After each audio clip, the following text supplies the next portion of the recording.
President Biden set to lay out his second-term agenda in his State of the Union address tonight.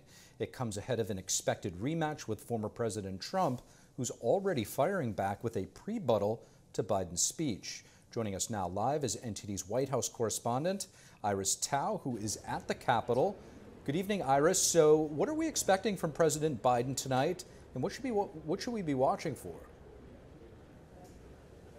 Good evening to you, Steve. So tonight could be President Biden's best opportunity in this election year to reach a massive audience and to show Americans what he wants to achieve in a potential second term, and through his delivery, prove whether he has the vigor and energy to do it. So in addition to touting what he would call his policies achievements in the past year, he would also announce some plans for new actions. On domestic policies, Biden's expected to lay out a plan to raise taxes on corporations and the wealthy, a move that the White House says would benefit the middle class and also draw a contrast with MAGA Republicans' agenda. Meanwhile, on the border, Biden's expected to turn the issue around on Republicans by criticizing them for turning down a bipartisan border deal. Here's what Biden's allies in Congress and his administration officials were saying just today. Watch. He's going to talk about what he's done, but then also what he is going to do to lower costs. President Biden will make clear that after so much adversity, America's economy is growing, inflation is slowing, and Democrats' agenda is delivering.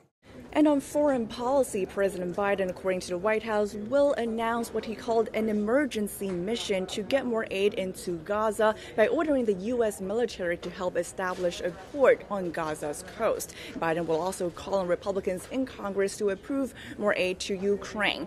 Meanwhile, Biden's speech comes as he's facing low approval ratings and some polling numbers showing him trailing behind Trump in a potential rematch. And Trump this afternoon already issuing a prebuttal to Biden's speech, saying this. Watch. Joe Biden is on the run from his record and lying like crazy to try and escape accountability for the horrific devastation he and his party have created. All the while, they continue the very policies that are causing this horror show to go.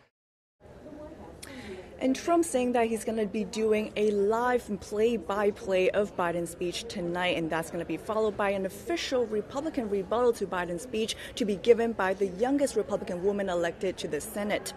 Another big thing to watch for tonight would be Republicans' reaction to Biden's speech during the speech in that chamber. We know that last year during Biden's speech, he was heckled and booed, and this time around, Congressman Marjorie Taylor Greene saying today that she's open to doing it again. Steve. NTD's Iris Tao is reporting live from the Capitol. We'll be checking in with Iris throughout the night during our special coverage of the State of the Union address starting at 8 p.m. tonight. For now, joining me to discuss what we could hear in President Biden's address is Mark Lauder. He served as the Director of Strategic Communications in former President Trump's 2020 campaign. Mark Lauder, thank you so much for sitting down with us. Thank you for having me. Of course, Mark. So big night tonight, obviously, for the president. You've been through this before with former President Trump. What are you kind of watching for tonight? And do you think that Biden might address that uncommitted vote that seemed to gain some traction this past Super Tuesday? Well, that'll be the big question. I mean, the question for me, I'll be looking for, are we actually going to get the true State of the Union, or is it going to be the state of denial?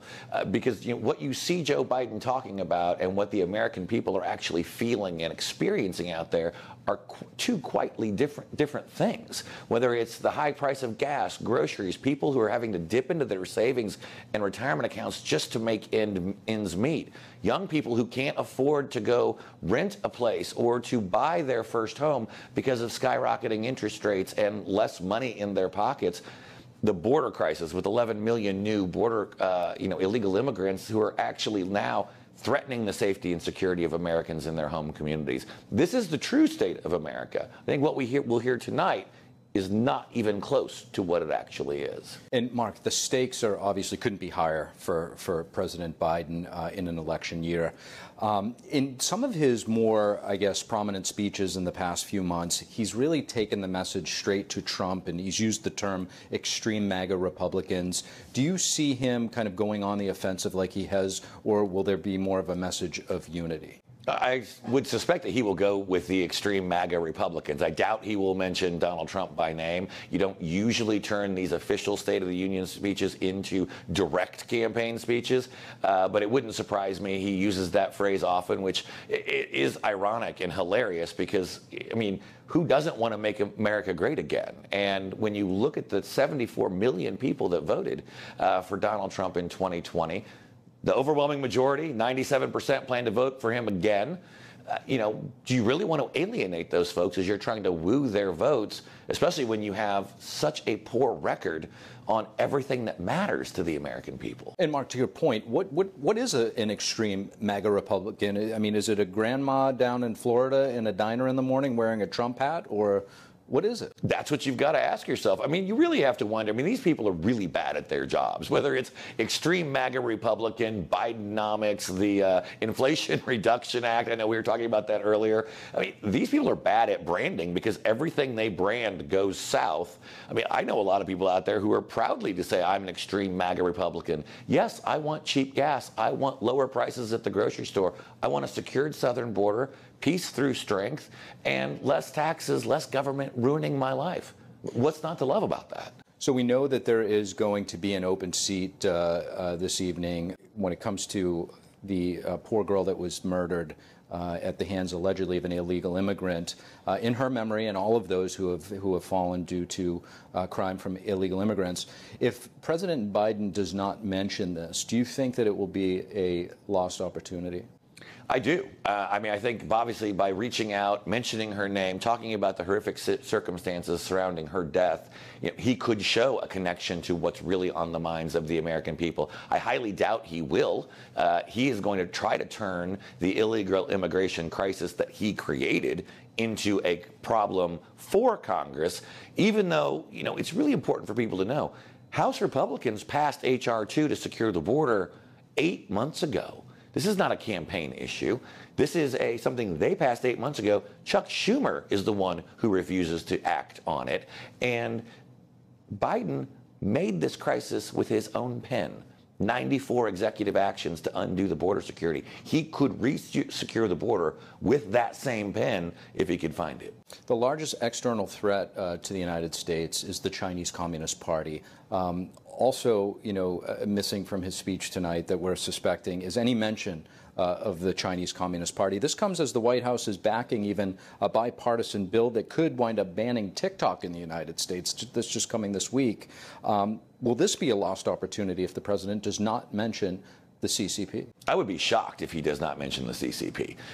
You know, that is truly the true threat to our country and our way of life. And, you know, talking about banning TikTok is a necessary step, but there are so many other things that we need to do to confront this enemy.